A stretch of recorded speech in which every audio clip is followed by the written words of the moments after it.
شکریہ پروجن صاحب۔ ایک ٹیچر ہیں فخرالدین 3 یا 4 ایئرس ہو چکے ہیں کہ خادم الحجاج کے حیثیت سے بھی اپنے خدمات انجام دیے ہیں۔ میں اب اس جلسے کے صدر مولانا سید امداد اللہ حسینی صاحب سے ادباً گزارش کرتا ہوں کہ وہ اپنے صدارت کلمات سنائیں اور اس کے بعد دعا بھی فرمائیں۔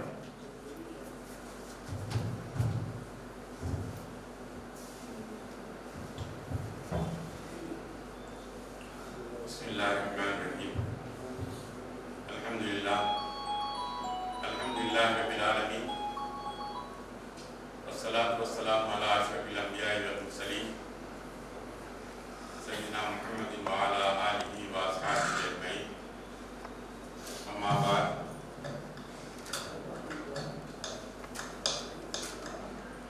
الشیطان الرجیم، بسم اللہ الرحمن الرحیم۔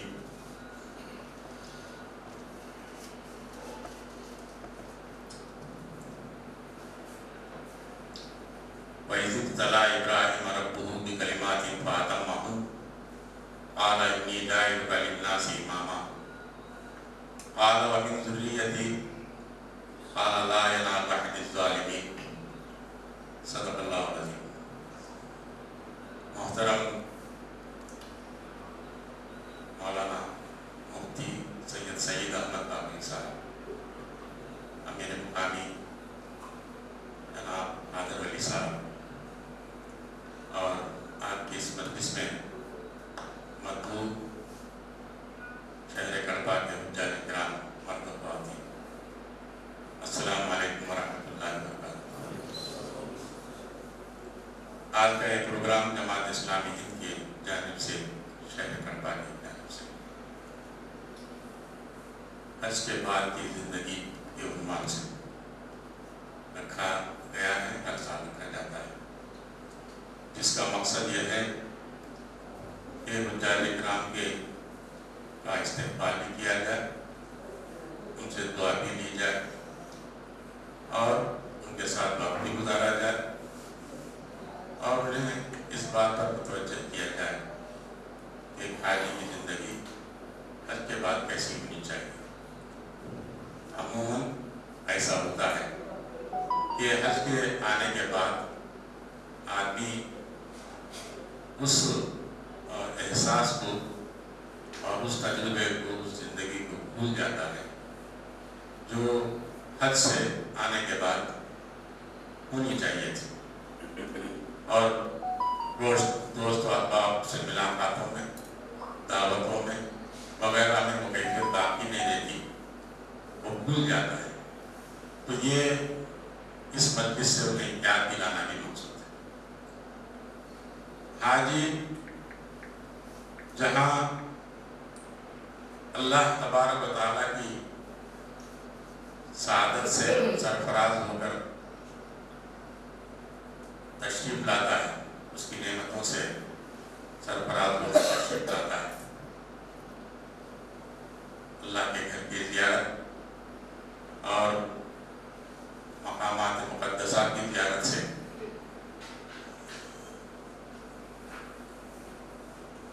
ساری چیزوں کو دیکھ کر آتا ہے۔ یہ وہ پہلو ہے جو ہمارے مولانا محترم نے، مفتی صاحب نے بیان کیا۔ حج کا مقصد تزکیہ نفس، کہ حج کا ایک مقصد یہ ہے، حج کے تاریخ ہے، حج کے کئی پہلو ہیں، کئی عنوانات ہیں، اور یہ ایک مجلس میں بیان بھی نہیں ہو سکتی۔ جمعہ کے خطبات میں ہم لوگ سنتے ہی رہتے ہیں کہ ابراہیم علیہ السلام کی تاریخ، حج کے مناظر وغیرہ ساری چیزیں سنتے رہتے ہیں۔ تو ایک پہلو حج کا یہ ہے کہ فرد کا تزکیہ، انسان کے اندر جو مائل رہتا ہے اس کے نفس کا، وہ پاک ہو، اس کے اندر بغض ہے، حسد ہے، نفرت ہے، اور اسی طرح سے شرک ہے، اور اسی طرح سے بہت ساری برائیوں کا کمزوریوں کا مرکز جو اس کا دل ہوتا ہے اس کا تزکیہ. اور یہ سارا جو نظام ہے ابھی آپ نے سنا کہ یہ تربیتی نظام جس سے گزر کر آدمی آتا ہے اور اپنے آپ کو پاک کرتا ہے, اپنا تعلق اللہ سے جوڑ لیتا ہے اور ایک روحانی کیفیت سے گزر کر آتا ہے اور پھر اس کو یاد کرتا رہتا ہے اور اپنی زندگی میں اس کو لانے کی کوشش کرتا ہے. اور انسان کی زندگی اس کے بعد کیسی ہونی چاہیے, انفرادی حیثیت سے کیسی ہونی چاہیے, یہ ساری چیزیں ہمارے سامنے بہت بہترین انداز میں مولانا نے ہمیں بیان کی ہیں کہ کس طرح ایک انسان تربیت کے اس کورس سے گزر کر یہاں پر تشریف لاتا ہے, کس طرح اسے زندگی گزارنا چاہیے, کس طرح اللہ سے ڈر کر ہر قدم پر اللہ کی رضا کے لیے کام کرتے ہوئے اللہ کی اطاعت میں زندگی گزارنا چاہیے. ایک حاجی وہاں سے گزر کر اس کا ایک نمونہ بن جانا چاہیے اور اس کی نشانی یہی ہے کہ اس کا حج کیسے قبول ہوتا ہے. اس کی نشانی یہ ہے کہ اس کی زندگی بعد میں بدل جانی چاہیے. حاضرین کرام, جس پہلو کی طرف میں آپ کو مختصراً توجہ دلانا چاہوں گا وہ یہ ہے کہ اجتماعی زندگی میں ہماری کیا ذمہ داری ہے. ایک انفرادی ہے, اپنے طور پر آپ تزکیہ کر لیں, اصلاح کر لیں. اجتماعی زندگی بھی ہماری کچھ ہے کہ نہیں, معاشرے کے تئیں ہماری کیا ذمہ داری, سماج کے تئیں ہماری کیا ذمہ داری. ابراہیم علیہ السلام کی وہ جو تڑپ ہے, وہ جو مناسک حج جس کو ہم ادا کرتے ہیں ابراہیم علیہ السلام کی تاریخ کو یاد کرتے ہیں, وہ کیا بات ہے کہ اللہ تبارک و تعالیٰ کو اتنی پسند آ گئی کہ وہ سارے دنیا کے مسلمانوں کو ہر سال بلاتا ہے اور ان چیزوں کی دوبارہ اس کے طریقے سے اسی طریقے پر ان کے ہاتھ سے وہ کام کرواتا ہے. ایک ہی ذات ہے سارے حج کے لیے, سارے حج میں ایک ہی شخصیت ہے جو مرکزی حیثیت رکھتی ہے. سارا حج ایک ہی شخصیت پر گرد گرد گھومتا ہے, وہ ہے سیدنا حضرت ابراہیم علیہ السلام. اور پھر ان کے ساتھ ان کا فرزند ارجمند حضرت اسماعیل علیہ السلام اور ان کی زوجہ محترمہ حضرت حاجرہ علیہ السلام. یہ تینوں شخصیات پوری حج کی طرح آپ دیکھیں ہیں جتنے بھی ارکان ہیں مناسک حج ہیں, یہ تین چیزوں سے بنی ہوئی ہیں, تین شخصیات کے گرد گھومتی ہیں. اور اصل میں جو ذات ہے وہ حضرت ابراہیم علیہ السلام کی ذات ہے. یہ حضرت ابراہیم علیہ السلام نے جو کعبۃ اللہ کی تعمیر کی, ابھی ہمارے سامنے جو آیتیں ہمارے حافظ صاحب نے تلاوت کی ہیں, اس کو اگرچہ آپ دیکھیں گے کہ وَإِذْ يَرْفَعُ إِبْرَاهِيمُ الْقَوَاعِدَ مِنَ الْبَيْتِ وَإِسْمَاعِيلُ رَبَّنَا تَقَبَّلْ مِنَّا إِنَّكَ أَنْتَ السَّمِيعُ الْعَلِيمُ. اور یاد کرو ابراہیم اور اسماعیل جب اس گھر کی دیواریں اٹھا رہے تھے تو دعا کرتے جاتے تھے, اے ہمارے رب ہم سے یہ خدمت قبول فرما لے, تو سب کی سننے اور سب کچھ جاننے والا. ربنا وجعلنا مسلمین لک ومن ذریتنا امة مسلمة لک وارنا مناسکنا وتب علینا انک انت التواب الرحیم. اے رب ہم دونوں کو اپنا مسلم مطیع فرما بردار بنا, ہماری نسل سے ایک ایسی قوم اٹھا جو تیری مسلم ہو, ہمیں اپنی عبادت کے طریقے بتا اور ہماری کوتاہیوں سے درگزر فرما, تو بڑا معاف کرنے والا اور رحم فرمانے والا. پھر آگے جو آیت آ رہی ہے وہ ہے ربنا وابعث فیہم رسولا منہم یتلو علیہم آیاتک ویعلمہم الکتاب والحکمہ ویزکیہم انک انت العزیز الحکیم. اے رب, اور اے رب ان لوگوں میں خود انہی کی قوم سے ایک ایسا رسول اٹھائیو جو انہیں تیری آیات سنائے, ان کو کتاب و حکمت کی تعلیم دے اور ان کی زندگیاں سنوارے, تو بڑا مقتدر اور حکیم ہے. یہ دعا حضرت ابراہیم علیہ السلام کی قرآن میں موجود ہے. جب وہ خانہ کعبہ تعمیر کر رہے تھے تو وہ کیا دعا کر رہے تھے. ہماری اور آپ کی دعا بھی ہوتی ہے کہ ہمارے ذاتی چیزوں کو مانگتے رہتے ہیں, ہمارے اولاد کے سلسلے, اپنے گھر کے بارے میں, اپنے بچوں کی شادیوں کے سلسلے میں. ابراہیم علیہ السلام کی طرف کیا تھی؟ ابراہیم علیہ السلام کی طرف تھی کہ سارے انسان اللہ تعالیٰ کے مطیع و فرما بردار بنے, مسلم بنے, اطاعت گزار بنے, فرما بردار بنے, اس کے شکر گزار بندے بنے. اللہ تعالیٰ کی کبریائی کو قبول کرے. یہ تڑپ ابراہیم علیہ السلام کو مکہ لے آئے، مکے کے مقام پر، اس وادی میں جہاں پر کوئی آب و گیا نہیں تھا، جہاں پر کوئی پانی اور کوئی جھاڑ نہیں تھا. کہاں سے آئے ابراہیم علیہ السلام؟ عراق سے آئے، وہاں پر آئے، اور پھر وہی جب پیدا ہوئے، وہ تاریخ آپ کو معلوم ہی ہے، سنے ہوں گے کہ کس طرح ایک پنڈت پروہت پجاری کے گھر میں آپ پیدا ہوئے، کس طرح انہوں نے وہ جو بتوں کی پرستش کے خلاف بغاوت کا علم بلند کیے، اور کس طرح اس کے نتیجے میں تکلیفیں، پریشانیاں، یہاں تک کہ آگ میں جھونک دیا گیا. سب سے مرکزی حیثیت ابراہیم علیہ السلام کی یہ ہے کہ وہ بڑے موحد تھے، ایک اللہ کو ماننے والے، ایک اللہ کی طرف دعوت دینے والے. انہی کی اس توحید کی، ان کی اس تڑپ کی بنیاد پر اور ان کی اس قربانیوں کی بنیاد کے پر اللہ تبارک و تعالیٰ نے ان کو وہ مقام عطا کیا قیامت تک کے لیے، جس آیت کو اللہ تعالیٰ میں ابھی آپ لوگوں کے سامنے تلاوت کیا. وَإِذِ ابْتَلَىٰ إِبْرَاهِيمَ رَبُّهُ بِكَلِمَاتٍ، جب اللہ تبارک و تعالیٰ نے چند باتوں میں انہیں آزمایا، فَأَتَمَّهُنَّ، اس آزمائشوں میں وہ پورے اترے، انہوں کہیں فیل نہیں ہوئے. قَالَ إِنِّي جَاعِلُكَ لِلنَّاسِ، اس کے انعام کے طور پر اللہ تبارک و تعالیٰ نے ان کو مقام عطا کیا، کہا کہ سارے انسانوں کا تمہارے لیے امام بنا رہا ہوں تم کو، سارے انسانوں کا، سارے انسانوں کا.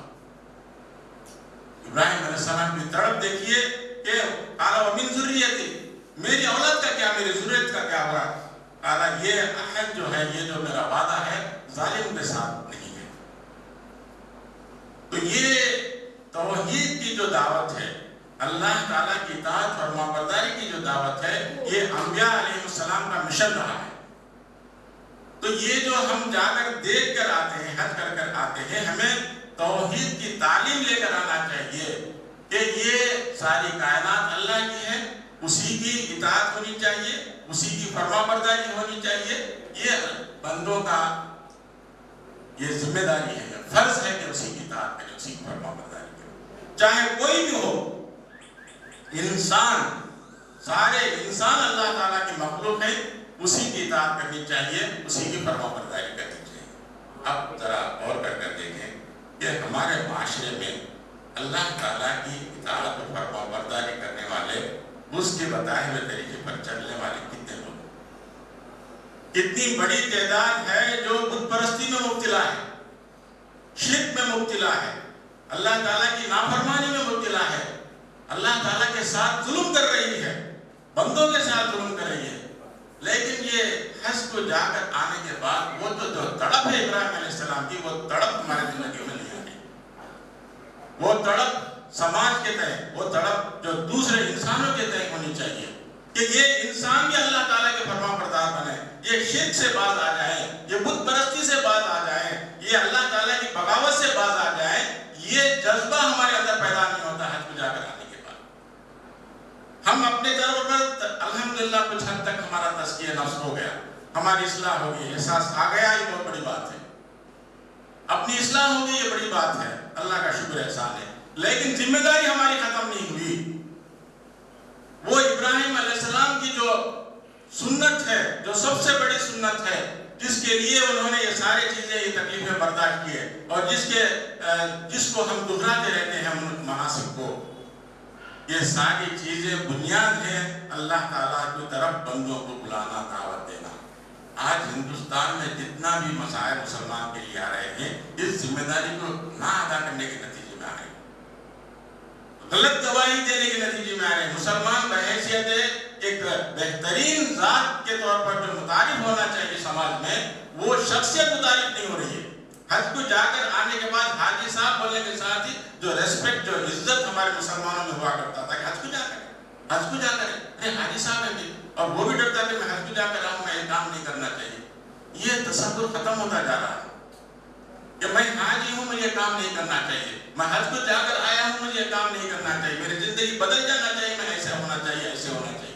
اور میری ذمہ داری یہ ابراہیم علیہ السلام کی سنتوں کو دیکھ کر آیا ہوں، میں ان کی تاریخ کو دیکھ کر آیا ہوں. ان کے اندر جو تڑپ تھی، جو جس مقصد کے لیے خانہ کعبہ تعمیر کیا گیا، توحید کا مرکز قائم کیا گیا،